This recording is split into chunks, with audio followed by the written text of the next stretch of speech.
Good evening. Welcome to WSBI, your resource for success podcast program, where you get to meet inspiring women-owned businesses from across the country. And now, for your host, Kimberly McLemore.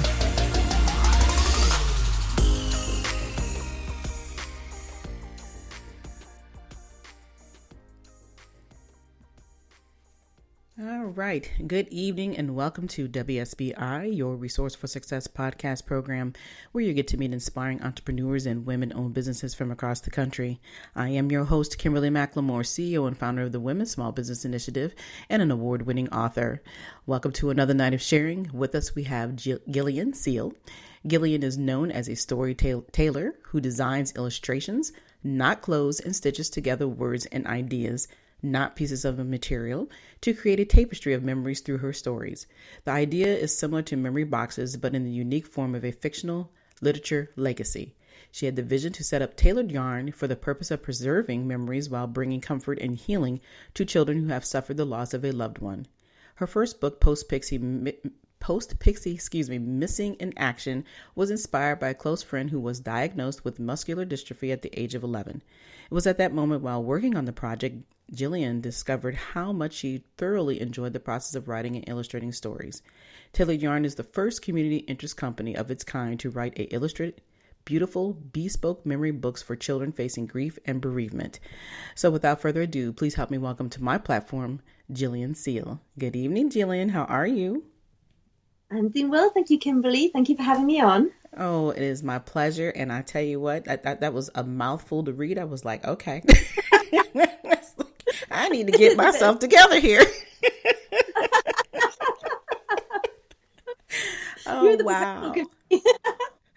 I mean, you have such a uniqueness to your business. So I'm really, really excited about diving in that here in a few minutes. And so, it's always, for me, I'm always about perfection and trying to make sure that everybody truly understands what you are about. And, having this amazing bio about something that's unique is going to be a great story to talk about. But before we do that, why don't you tell the listeners a little bit more about who Gillian Seale really is? So I'm a mother of three and I live in the UK in Merseyside. And when I finished school, I took maths to university at St Andrews and I went on to be an accountant, but I never really enjoyed accountancy, Kimberly. It was, it didn't fit me really well. I think I just didn't fit into that sort of environment. I tried it for a while. I did my chartered accountancy. I did my bookkeeping, but overall, I just wasn't quite happy. And it's been quite an interesting journey for me because, like I said, I was married with three kids, and it's a bit of a story where after my youngest was born, I was in hospital for a very long time, and it took many years recovery for me. And actually, that was part of the process, Kimberly, where I got into my art and creativity. Because you sort of give that up when you get a full-time job and you're married and you've got kids. You don't get much time for it. But actually, part of my journey of well-being and recovery from my illness was getting back into watercolor and calligraphy. And that's when I started writing children's stories. And I did the children's story that you mentioned, Postpixie Missing in Action, for my friend. And that's where it sort of sparked. And it's worth mentioning that because I know at the beginning of May, it's Maternal Mental Health Week, which is Awareness Week. So that helps people who have been unwell after childbirth. And for the last 7 years, I've volunteered with a charity in the UK called Action on Postpartum Psychosis. And basically they help lots of mothers who become very unwell after childbirth, relating to sleep deprivation. And so that's the illness I had when I ended up in hospital for a very long time. Wow. So that sort of took me on a journey. And it was interesting, Kimberly, because when I was in hospital, I did do some artwork because they had a therapy room. And actually, the strangest thing about it was that my artwork changed over that period of my life and became far more abstract than it ever has before or since, which, because my brain was making all these interesting connections with words and colours and pictures and images. So that's partly it. So that's a little bit about me that I don't always share. But I feel the funny thing is I feel it's really important, Kimberly, because if more people were aware of it and knew about it, then more mothers could get help quickly when the symptoms first show, because I had no idea about it, and neither did anyone in my family had even heard about this. They don't talk about it in antenatal classes. They don't prepare you for these things that can happen. And it's interesting as well, because for my psychology master's, I studied women's recovery of psychosis post-childbirth. And I found it incredibly interesting dissertation to do, interviewing mothers and talking through their journey. It was incredible. Right. Well, before you move on, I want to focus a little bit more on that. I have not heard a whole lot about psychosis. And so your journey obviously is a part of you and then helped you move forward. But the things that you were dealing with, talk a little bit about what that process is for women after childbirth, of understanding what psychosis really is and how it did affect you. Because 7 years is a long time, to be in a hospital and then going through this process. So I want to talk about that, because I think there may be some women who may have it, don't understand they have it, and what would be the things that you would recommend for them to do if they're feeling the certain ways that you had gone through that process of realizing what you had. Yeah. Well, it's interesting, Kimberly, because I think when I was I was diagnosed with postnatal depression, because it's a very hard illness to identify. The doctors have a hard time spotting it, because if you get quiet and withdrawn, you have the same symptoms as depression, but actually there can be a lot going on in your mind that you're too scared to tell anyone about, if that makes sense. So it's very hard. So that's why it sometimes gets missed as well, because it's not very common, so people don't realize straight away what's wrong. Right.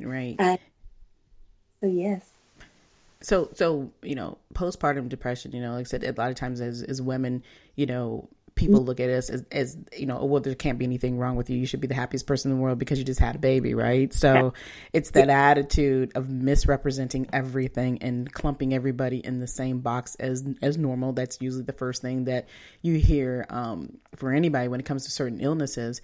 And so what is the percentage, or do you know, of how many women actually have gone through that, and what are the signs besides the fact that, like I said, it's some of the depression, but what other things stand out that people may not be paying attention to that may be helpful for them to think about looking at when they feel that their significant other has gone through something, but they're not sure what that something might be? Yeah. So I do know that it does affect 1 or 2 in every 1,000 births, which is probably that's what makes it quite rare. But actually, when you think about it, Kimberly, that's the same percentage that might have, I think it's muscular dystrophy. So it's not, it may be rare, but it's not. I've met so many women now, but it's partly through the charity work that I do. We meet up in cafes and we get together and they all volunteer for this charity. So I have met so many women, and they're incredible women, and they've all been on our own individual journeys, but there's just something that links us all together. Right. And so I would say that, with the psychosis, you don't just have a side of depression. You can also get anxiety. You can also get mania as well. So you can be, I think it's like, what's interesting as well, Kimberly, is that lots of women who have bipolar diagnosis are put at high risk of psychosis because it's a sort of, and I think some women that I know as well have been diagnosed with bipolar afterwards. So because you can get the two extremes happening quite close together. 1 minute you might feel really low, and the next minute you might have lots of thoughts and get quite agitated or excitable about things. So it's not a smooth journey. You can get both extremes of behaviour. And there's meant to be 3 factors that can contribute to all this. And there's hormones, which obviously in abundance after childbirth.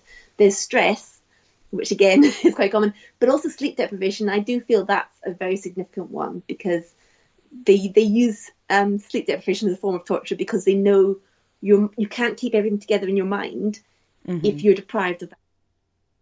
You just can't. You might think you're holding everything together, but you just can't.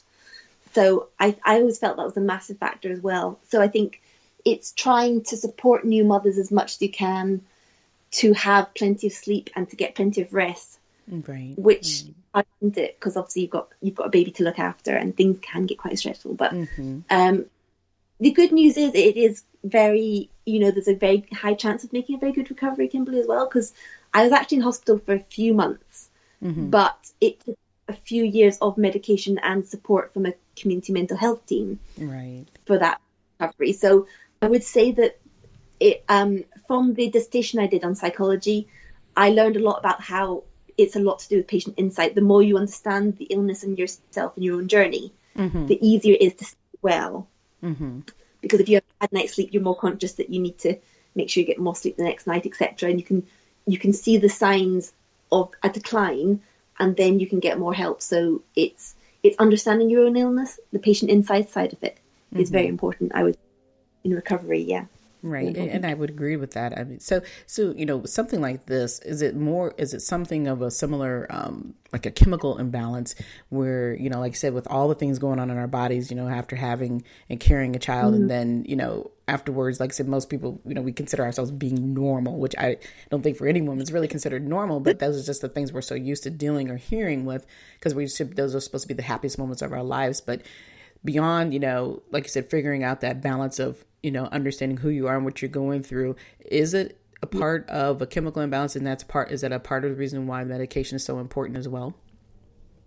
I think it is. I think, I would say it's very important. I think there's been lots of studies in psychology relating to hormone imbalances and what causes the psychosis. I think there has been studies on that as well. Yeah, definitely. I would say that medication was very important in recovery because, and this is the tricky part, Kimberly, if you feel you're well enough and you stop taking the medication, things can go downhill quite quickly because medication keeps you quite stable. And even I realized after 5 years it was hard to come off the medication because your body is so used to relying on it to get that full night's sleep and to keep your emotions. I could tell a difference in the amount of thoughts I was having because medication sort of dampens them down a bit, I suppose. Right. And then when they came off my medication, I thought my thoughts seemed quite a bit freer. It felt a lot, I don't know, easier. So yeah, definitely they made a difference. They made an impact. Wow. And I think the other thing I was listening to you say that how important a good night's sleep is, that rest. And I think even for anyone who, and I think about, you've said it several times, and I'm thinking, for anybody, you don't have to have an illness, but that good night rest really makes a huge difference in everything that you do. And I think that a lot of people, the world we live in, we're so used to rushing around and just living off of a few hours here, a few hours there, and not realizing how much we're deteriorating our own selves inside. And even though it may not show on the outside, it really does make a huge difference. And so, listening to what you were saying, that the importance of that balance and getting, what you need in order to be able to function each day so that it can continue to balance with the medication that you have and then all the other things that you're trying to do. I think your story is incredible. And, it's amazing how we don't really know the journeys that we're all on. And that's the purpose of having shows like this, because most of the time when people see you, they think you're normal, right? They think everything is perfect, that you look great, there's nothing wrong with you. And then when you start telling these stories, it all starts to come together. And so now I really want to kind of focus on how all of the journey that you have been on and the things that you went through, how it turned into this amazing, tailored yarn. I know that when I was going through and reviewing your information, that being in school and doing your master's was a part of how it got started. But talk a little bit more about that journey of getting into tailored yarn. Yeah, I think for a long time, Kimberly, it was just at the back of my mind thinking, oh, wouldn't that be a lovely idea to get inspiration from families who have maybe had a traumatic time and difficult time, but to draw on their happy memories and to use that to preserve their memories in a fictional story so that the children can really engage with it. Because I do feel that it's so hard for children to process grief, and their memories can fade quite quickly. They don't have as many memories to begin with. And wouldn't it be a special idea to bring together their favourite holidays, things they do together, places they go, activities, things that are really special to them as a family, and put those into a little story for a child, so that the child grows up with more of a sense of identity of a relative they've loved and lost. Right. So I think I wouldn't have had the confidence, Kimberly, to turn this into a business if it had been by myself. And I guess that's where it comes in. After my illness, I went back to study psychology because I found it a really interesting subject. And I had no idea that while I was at university, I would apply for a business venture competition with the idea and end up winning the competition. But it was more than that, Kimberly. It was more that the judges really, they didn't put pressure on me, but they showed me they encouraged me, and they showed they had confidence, and they said, this dream, this vision for this business is worth taking to the next level because we feel so many families could benefit from this idea. And if it was left up to me, Kimberly, I don't think that idea would have gone anywhere at all. I think they gave me the confidence to really make a go of it and try it. Mm-hmm. Because they put me forward for a national entrepreneur competition, which gave me a lot of the tools I now have to be an entrepreneur. So they gave us workshops on building up your brand and putting a team together and having your vision. And they had lots of leaders in the field speaking to us about that journey. And I think that's helped me in my entrepreneur journey. But it was just unfortunate that this competition coincided with handing my dissertation in. So I had a very busy last summer. Right. Which was a lot of work to mm-hmm. go. Usually it's to focus on without any other distractions. Yeah. Right. But it's amazing how one thing leads to another. And then, like you said, you've had that in the back of your mind for some time. And then it took that little push, mm-hmm. From going through the journey of having to be ill and then going back into the psychology, because that's something you're extremely interested in. And then to have this idea, I mean, it was amazing. I was reading, it's like, oh, wow. Because at first when I heard the business like tailored yarn, I'm like, what is that? So, because we reached out to each other for a while ago and, for you to be on the show. So, sometimes you don't really grasp what the meaning of the name is until you actually start researching and doing, and to have that concept is very unique. And you're right, the memories, preserving somebody's memories to comfort somebody else is the most important thing. We all talk about legacy, and a lot of times that legacy, obviously we want to have that legacy before they're gone, but to be able to know that they can go back and look at those illustrations and realize this is a part of my loved one's life, and now I can get a better understanding, especially for children, and it's hard enough as an adult to understand what death is about, but to have to deal with anything, as a child, and then realize that one day they're here and one day that they're not here. So to have that comfort to know that it's okay to have these memories, but to have it in a way where they can understand it. I thought that it was just a beautiful thought process that for you to have, and then here it is, you have it. But I want to talk a little more about your friend, because your first book is Postpixie Missing in Action, and it was based off of her diagnosis and the journey that she was going through. So talk to the listeners a little bit more about that journey with your friend, and what did she tell you that she wanted you to do about this book? Okay, so she's my friend that I meet up with every week for lunch on a Sunday, and we've read books together over the years. And she's a hospital dietitian, so she worked in the hospital as a dietitian, which was an interesting job to do. And she's recently taken early retirement because of the illness that she has. But I feel like she's achieved quite a lot with her life, and so she told me a lot about the fact that when she was at school, it was really hard because before she got the diagnosis, lots of the kids didn't have much empathy because she wasn't all that great with sports and always last to be picked for teams and the sort of thing that you hear.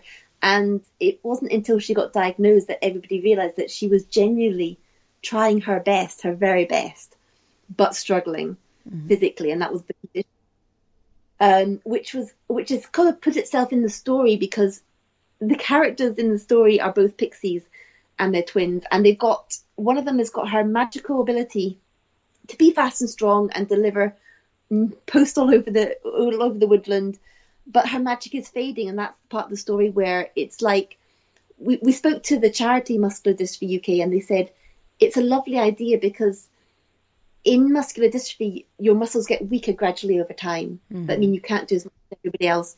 So in the story, she realizes that she is struggling to keep up, and she's not sure why she's so tired all the time, because everybody that she knows is super fast and super strong, and she just can't keep up.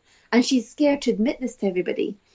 But the beauty of the story, Kimberly, is that every character that she comes into contact with, she helps them in some small way, because that's part of what Elizabeth does. She helps people, being a dietitian, she helps them with their health and well-being.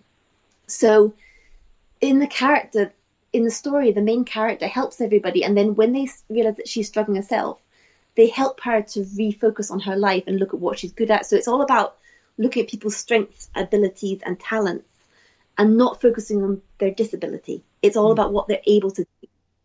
And she's got many doors that can be open to her, but it's sort of being brave enough to try something different from everybody else. And I think also in the story, my friend Elizabeth did say that she wanted the main theme to be how much we should depend on one another, and how much we should support and depend on one another, because the world does try to teach us to be so independent.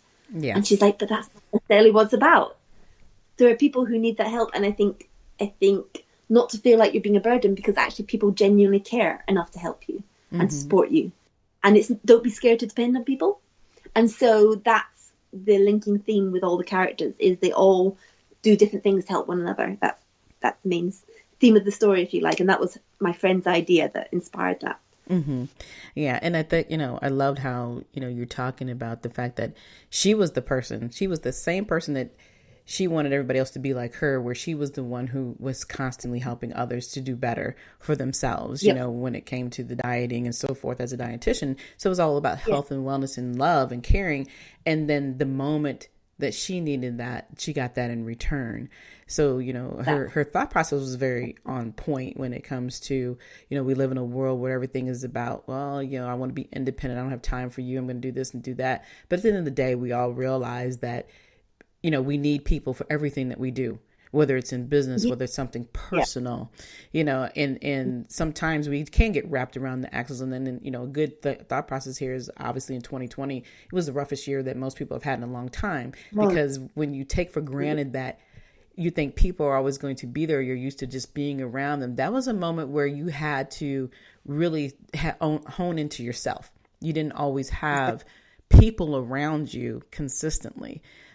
So, when we did have them around, obviously, for the people who needed to be around other people, most of it was either something that was medically or something that was going on, because we didn't have the capabilities that we have, we're starting to get back a little more today, and what we had previously, where like I said, I think a lot of times we take for granted the importance of, having those friends and having people close to you that you care about and that they care about you, and being able to reach out. Now everything we're reaching out very differently because of concerns of our health and wellness, So, go ahead. For this year of COVID, I've been unable to see my friend because she's having to shield. So although she had carers coming in, her mum's now been living with her for the last year to support her. So I haven't actually seen her, which has been very difficult, because we saw each other every single week. And we do catch up on the phone, but it has been harder. and not knowing when it's completely safe again has been difficult. I think beforehand, if I ever had a cough or a cold, I would not be able to see my friend for perhaps a few weeks or a month if I had a chest infection or something, because it would be too dangerous with her immune system. So, yeah, it's been a difficult year for most people, and I know that is true for other friends as well. It's been very difficult not being able to see people as much. It's a very strange time that we're living in. It's unheard of. No one could have foreseen this happening. Right. But I definitely, we talk a lot about this every week on my show, and I think I've said many times that the big thing about it is that it really gave you an opportunity to reassess who you were, your own personal story, your life, and what's really the meaning of what it is and the things that you think you need. Your wants and needs absolutely had to change. And it kind of brought you down to your knees. It really, truly made you get back to the basics of life. And I think, just for me I'm in my 50s. So being a, older person, some of the things that people could never imagine, that was just the simplest things in life, was just to be around family and friends and enjoy the time that you have. And like I said, now we kind of take that stuff for granted, but people are truly realizing how important it is that, you take care of yourself, you follow the rules, and you can get back to some of that normalcy of just a simple hug, that we use sometimes, take it for granted because we think that, I got time tomorrow, and we don't know what tomorrow's going to look like. So, no. It's just amazing that, your friendship has developed something that's very important to the livelihood for many others to come. And I'm praying that her journey continues to be successful and that she continues to get well. And, I know muscular dystrophy is something that you can only control as much as you can, but I'm glad that she is still doing well and that her family is there to continue to support her.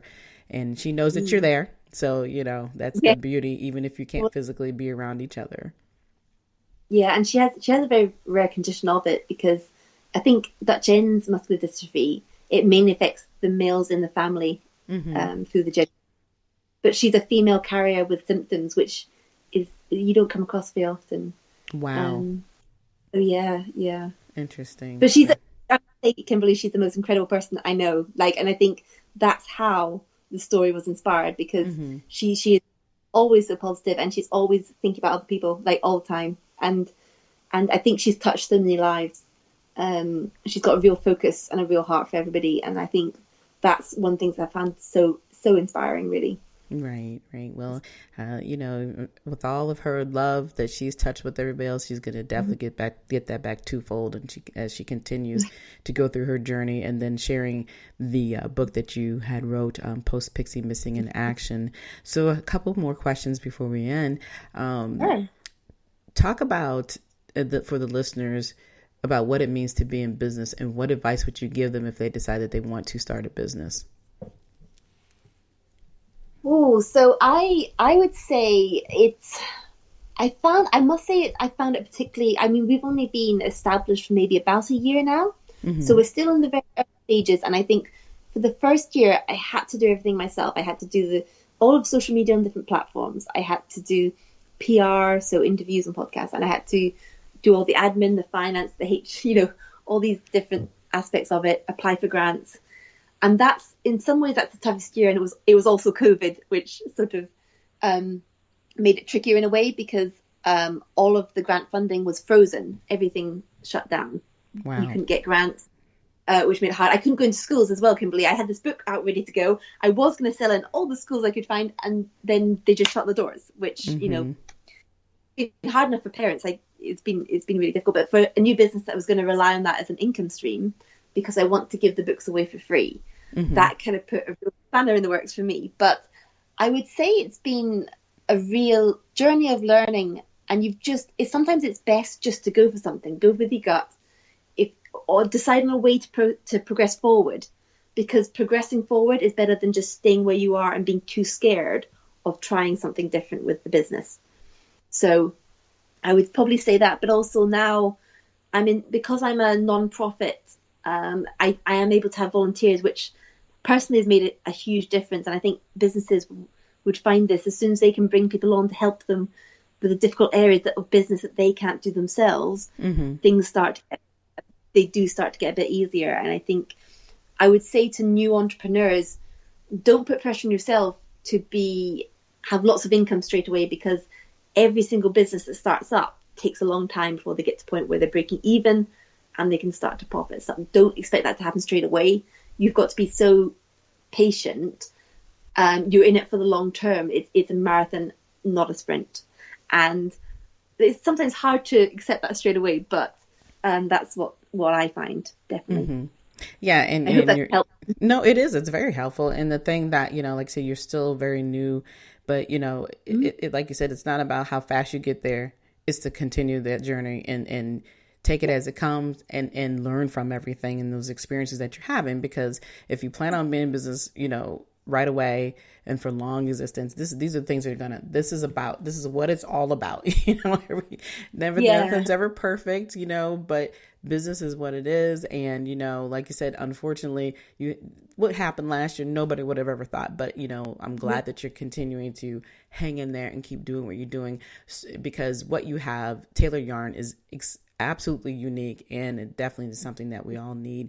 So Gillian, why don't you let us know how we can get a hold of you, where we can purchase the books now, and if you have anything else that you have coming out for this year, like do you have any other books that you're thinking about working on, or do you have anything else you would like to share with us this evening? So I think you can get a hold of me. I've got a website, which is www.tailorjarn.com. But if you look up Tailor Yarn on Twitter, Tailor Yarn Stories on Instagram, I'm on LinkedIn as well as Gillian Seale. And so you could find me on any of those platforms. I'm quite keen to engage with people. If you have any questions, come and chat to me. I like engaging with people on those platforms. And in terms of the books on Amazon.co.uk or Etsy.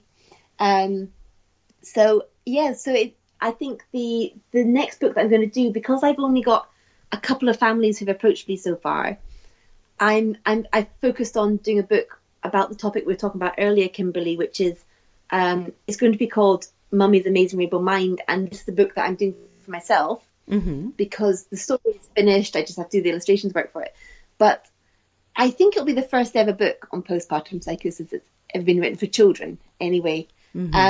Because I found a lovely way of describing the illness in the story, because it's about a little boy and his grandfather spending time together while their mum is in hospital, getting better. Wow. And it talks about the artwork that they share together. It talks about the little boy having lots of questions that the adults are perhaps struggling to answer. And the beautiful imagery at the end of the story, Kimberly, is that when they're in the hospital, a vase gets knocked off the windowsill, accidentally it shatters on the floor. And the mother's quite sad about this. But the grandfather sweeps up into a plastic bag and she thinks he's going to throw it in the bin. But actually, she finds out later he goes back to his shed in the garden and he spends hours and hours very carefully and very conscientiously putting every single piece back together of this pottery and hiding those cracks with gold or silver paint, because he knows how special that is. And that sort of represents the time that it takes to heal.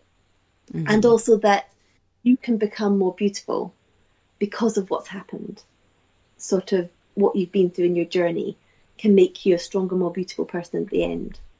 It's not, I was trying to give a very positive message about it. Right. So that was my idea for the next book. But wow. I do have two families who I'll be writing bereavement stories or memory stories for, which is also starting to happen now. Because I think it's something that I'd love lots of families to find out about, because I think I think grief can affect so many different families, and there's always going to be children who are impacted in some way or another. And I think we've just been so shocked in the last year or more with everything that's happened, and the number of families that have been impacted. And so I feel like some people ask me, is it a hard job to do? And I would say it's it's hard not to get tied in emotionally with what you're doing. But I think the truth for me is that I feel that if I can just do this small thing for one family and make a difference in their lives through having their stories preserved, that legacy written down in a child-friendly way so that the children can ask more questions. Because I do feel that it's hard for a child to speak about somebody who's no longer with them. But if you have a story, the kids can engage in the story and ask, well, why is that happening in the story and who did that? And then the parents can then say, well, this happened for this reason and this is because of such and such. So it can encourage those conversations, because I think it's the conversations that really matter. But the story is like the vessel that can trigger those conversations, if that makes sense. It definitely does. Yeah. And that second book is going to be awesome. I'm sitting there like, whoa, that's going to be good. I mean, just the storyline alone is boy, that one I can't wait to definitely have come out, because like I said, I've never heard of anybody doing that either. So that's going to be amazing. And I'm hoping that this story that you're talking about tonight, everything that we hear on the show, that you can continue to spread this information as far reach. And of course, we're already global. So I'm hoping that other women will really hone into what you're talking about this evening, that they will be as supportive, and of course everybody else be as supportive that they can for your new books coming out, the current book that you have, and what everything that Tailor Yarn does within your community. So congratulations on everything you're doing. Continue to grow, continue to live that journey out, because you're definitely needed, Gillian. So you're much appreciated. And so we're coming to go ahead, honey. I I hope to get the book Mummy's Amazing Rainbow Mind finished by Maternal Mental Health Week in May. But the funniest thing, Kimberly, is all of my effort has been focused on the business and try and get that up and running off the ground.